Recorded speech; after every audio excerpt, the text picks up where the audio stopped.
Le montage est évidemment un lieu d'écriture du film.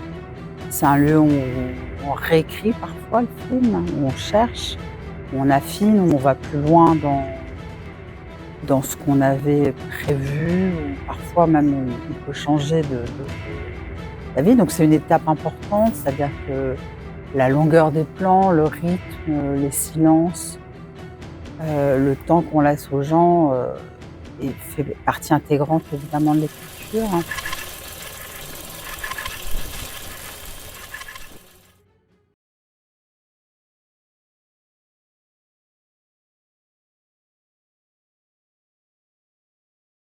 Il y a des films faciles à monter, d'autres très durs.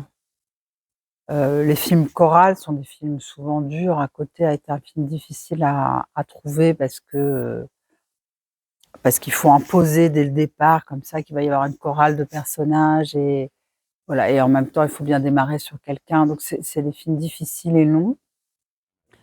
Il y a d'autres films qui vont vite, qui sont simples, qui sont écrits à l'avance, dont finalement le tournage correspondait aux intentions de l'écriture et du coup, c'est assez simple en montage aussi. 22, enfin 21 films plus un documentaire sonore. Alors, comment vous travaillez?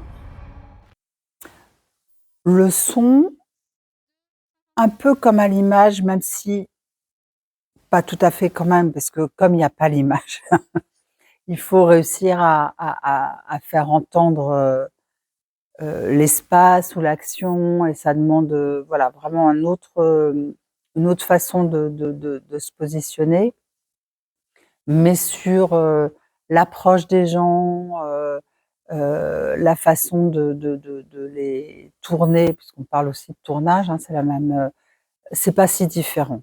Voilà. Par contre, évidemment, faire comprendre que quelqu'un, ne serait-ce que descend d'une voiture, c'est voilà, ça demande des sons, si ça a une importance évidemment, ça demande voilà, d'avoir les sons qui vont avec. C'est une autre écriture, hein.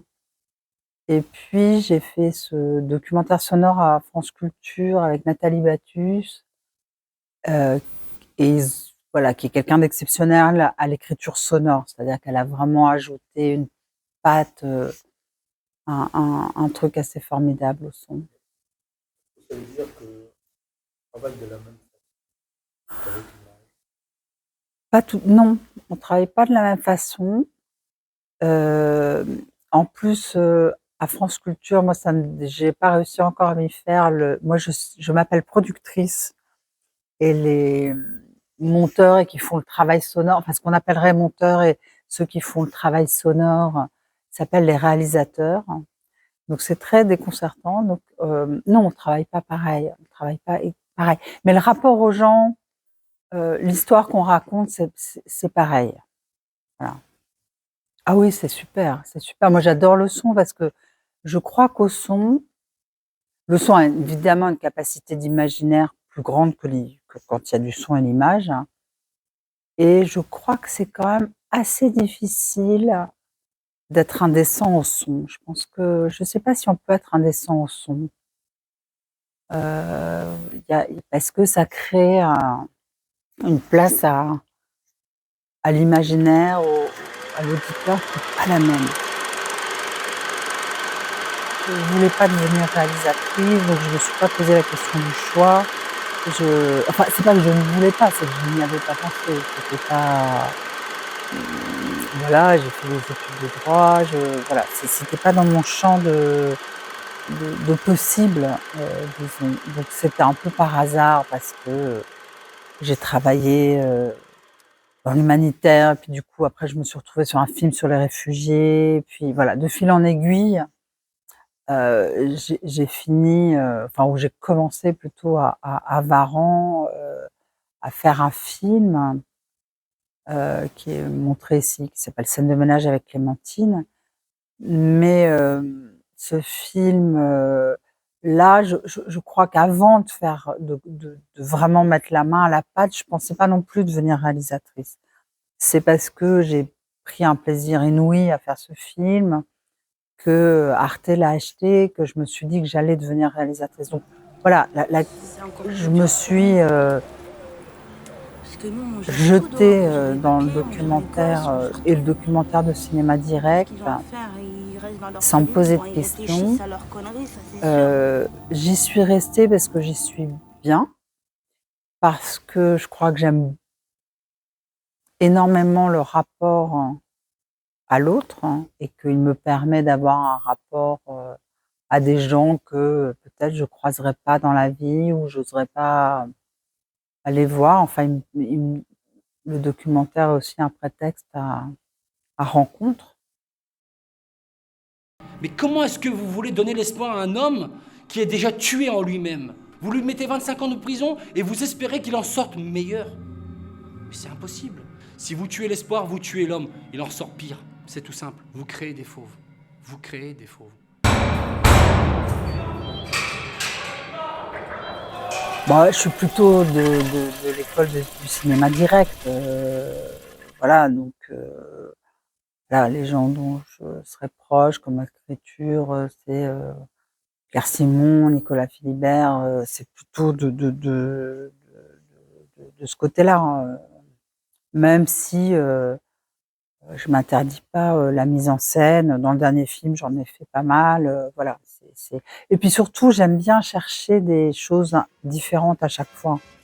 Essayer de trouver une forme qui corresponde à ce que je veux raconter, qui n'est pas la même d'une fois sur l'autre. Mais disons que ce qui irrigue le gros flux dans mes films, c'est quand même ce qu'on appelle le cinéma direct, ce qui s'est appelé à un moment cinéma vérité.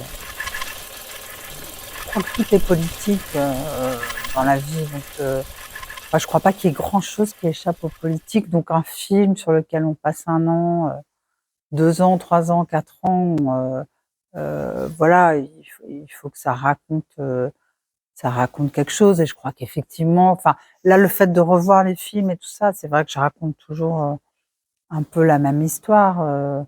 C'est-à-dire des gens qui luttent pour leur dignité, voilà, des bagarres collectives, individuelles, Et c'est de voilà. raconter la même histoire. Mais jamais la même. Oui, mais je crois que C'est une évolution de la même histoire. oui, mais je crois qu'on est tous un peu comme ça au fond. Enfin, je crois que les réalisateurs disent que c'est, enfin, on creuse toujours un sillon qui est le nôtre, chacun. Mais heureusement, les films se ressemblent pas du tout, j'espère. Non, je sais que mes films se ressemblent pas. Il y a contrainte et contrainte. Euh, Évidemment, il y a des contraintes, euh, mais il y a des contraintes qui peuvent être génératrices de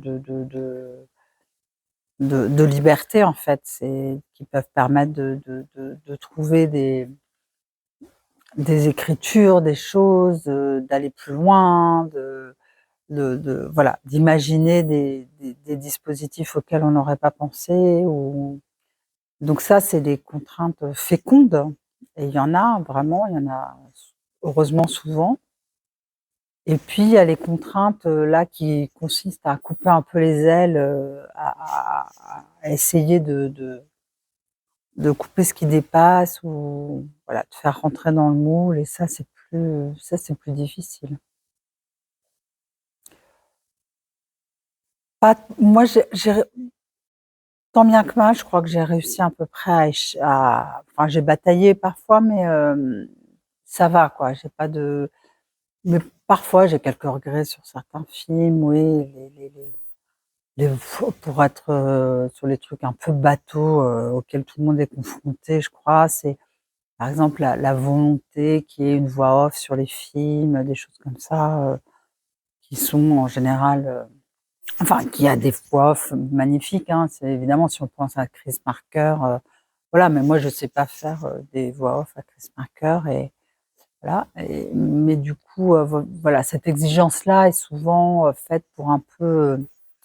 Euh, moi, je bataille pour que dans mes films, c'est en ça aussi où c'est politique, je crois, il y a un espace pour le spectateur, qu'il ait une place pour penser, qu'il ait du silence pour penser, qu'il ait un espace où petit à petit il chemine avec ce qu'il entend, ce qu'il voit, avec la personne qu'il regarde et qui lui permet d'élaborer quelque chose qui lui est personnel en fonction de son histoire. Et donc je déteste quand on remplit les films de tout pour empêcher de penser.